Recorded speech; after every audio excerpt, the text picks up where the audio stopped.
Ooh. Hey everybody. I'm gonna try to upload this. We'll see here in a little bit. Um, so basically, past few days I've been hanging around Fairbanks. Got done with that largely, and then decided to make my run to Prudhoe Bay.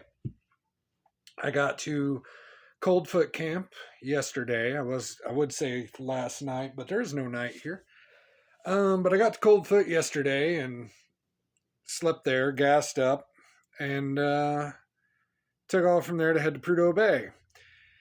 And I got within about 150 miles before I ended up turning back. And the reason for that is, well, honestly, I've said from the beginning that I want to go to Prudhoe Bay, but not if it costs me my bike. And by golly, it was going to cost me my bike. And I just wasn't going to have that.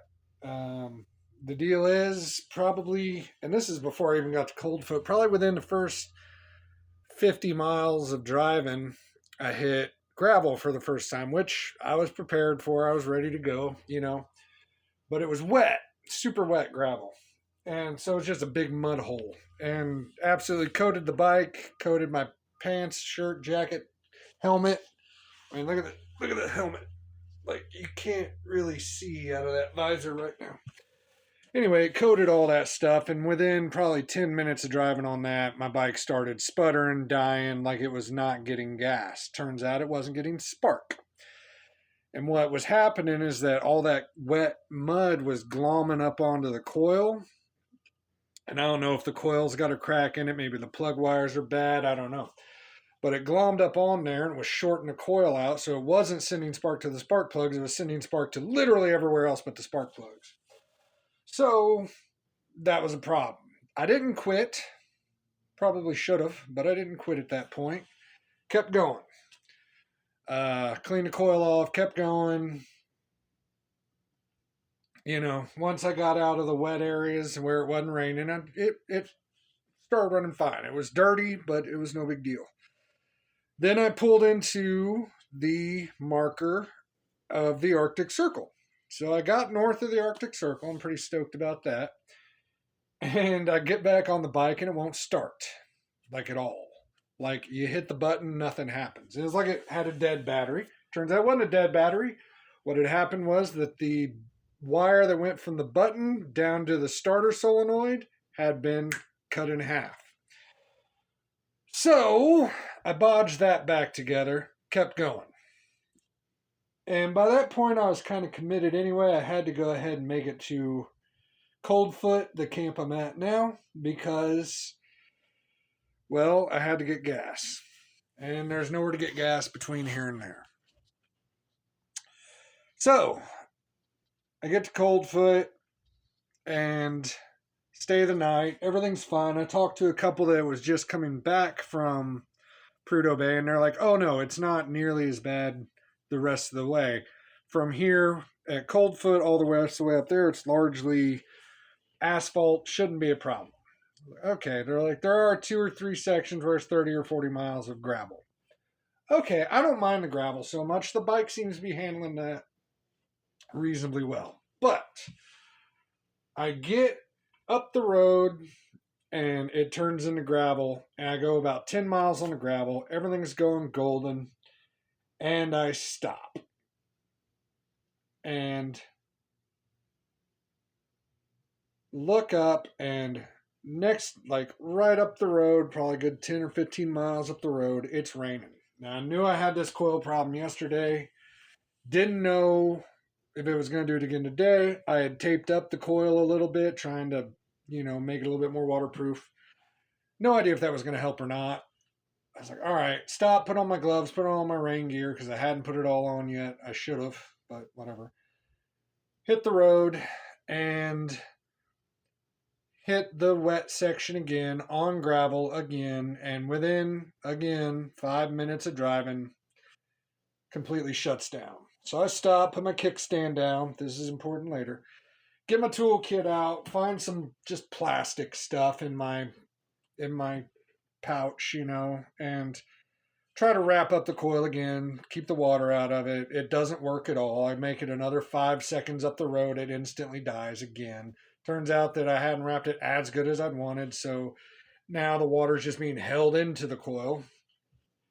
So it's not drying at all now. It's just continuously being wet. So I take all that stuff back off, kick my kickstand up, start going down the road. A couple minutes down the road, I realize my kickstand is dragging. I look down and it turns out that the spring for my kickstand is gone. So I had to take bungee cords, hook them into the kickstand, hold it up, and hook the bungee cords onto the back of the seat, basically, to hold my kickstand up. So I keep going because, I'm not one to give up. I'm 180 miles from where I want to go. I've already gone over halfway. I'm like, I really want to make this. And I look down, and my time to go on the Arctic Ocean bus tour was at 3:15. So I'm like, you know what? I'm going to set a goal. As long as I can make it there before 3:15, I'm fine. And it says at this point I can make it there by 1:30. I'm like, okay. So it's raining. I got to stop every couple of minutes to wipe off the coil, and then it starts raining hard. And I mean, the coil just shuts off, basically. Wiping it down doesn't do any good. So I get off the bike, kind of wait a little while, look down at the coil. It's drying off because it's not like out in the open. It's just on the side of the bike. It's sort of under the seat. So when my leg's there, it kind of keeps it somewhat protected. And I find out that if I do like 20 miles an hour, it'll stay running. Not always great. If it starts raining real hard, it starts sputtering again, but it stays running. But I have a top speed of 20 miles an hour now. And as I look down, my time of arrival just keeps getting worse and worse and worse and worse. And I realized finally I'd been riding for an hour and literally only covered 20 miles. I have 170 to go. I'm just not, and I'm like, I'm not going to make it. And I pull down over a mountain pass and look down, and the gravel road and the rain just extend well over the horizon. I know I got another hour or two of riding in the rain. I'm like, this isn't going to, it's not going to make it. I'm not going to make it. And I made it another 10 miles because I'm not one to give up real easy. And finally, it starts bogging down again, and it starts running real crappy again and misfiring and everything.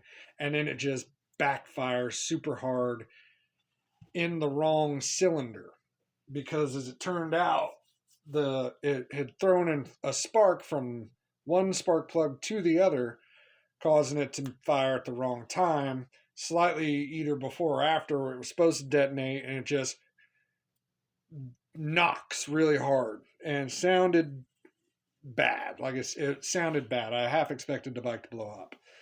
And at that point, I'm like, done. I'm like, Prudhoe Bay would have been nice, a little cherry on top for this trip. I'm not ashamed of not making it.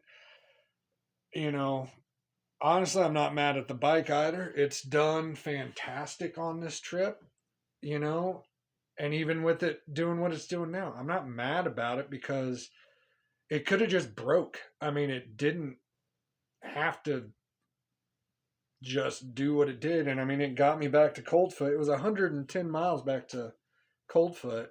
Got me all the way back here.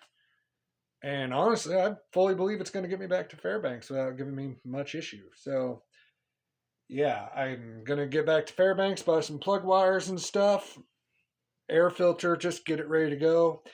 And honestly, I'm going to leave Prudhoe Bay for another time. I mean, it's not going anywhere. I'm not going anywhere. I really don't care about riding my motorcycle up there. It is somewhere I'd like to visit, but I don't really care about riding a motorcycle up there. And honestly, the way I do these trips, I kind of play the odds a lot. Like I really,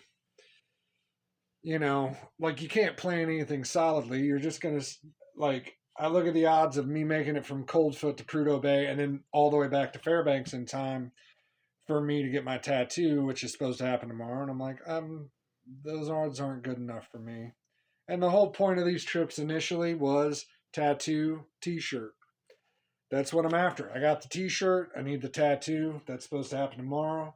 I figure I can sleep here at Coldfoot, start heading back to Fairbanks tomorrow, and just, if I run into issues, I should be able to resolve them, and make it back in time to get my tattoo. I also got a hotel picked out in Fairbanks tomorrow, so I need to make it back for that. And, there was rain. I can deal with it a little bit better now. While I'm here in Coldfoot, I'm going to try to take some steps to increase my odds of making it a little bit better, but you can only make your odds better. You can't make them perfect. So anyway, that's why I'm not going to Prudhoe Bay. Am I disappointed? No, not really. I mean, like I said, it was kind of just something where it's like, if I could do it, I wanted to do it. If I couldn't, I couldn't. I'm not really upset. I mean, the terrain going there was beautiful, but honestly, it's exactly the same as going up the Alaska Highway. It's a lot of crappy gravel roads and a lot of crappy asphalt roads, oftentimes getting rained on and being cold. Did that the whole length of the Alaska Highway. So, not really too upset with missing this, No part of this trip has been a disappointment. I've been super stoked about it the whole time. So, I'm ready to head back home, or ready to start heading back home, but I'm going to miss this place, and I've enjoyed everything really thoroughly. So I'll definitely want to come back again someday. I'd love to bring my kids out here. Maybe take a drive up the Alaska Highway, maybe fly into Fairbanks and drive to Prudhoe Bay. You never know. But honestly, I've done everything I've set out to do, and I'm really stoked to still be moving on my motorcycle. So anyway, I'm going to relax here at Prudhoe Bay, or at Prudhoe Bay. I'm going to relax here at Coldfoot. There's a couple of dudes hanging out because their helicopter's broken, and there's a nice little bar and stuff. So I'm going to hang out here for the day, relax, regroup, and get ready to go tomorrow. Maybe try to buy some electrical tape because I ran out. But yeah, otherwise, not bad. So anyway, talk at you later. I'm going to try to upload this here. They have cell service here at Coldfoot, but not real great. So we'll see if it works. Talk to you later. Bye.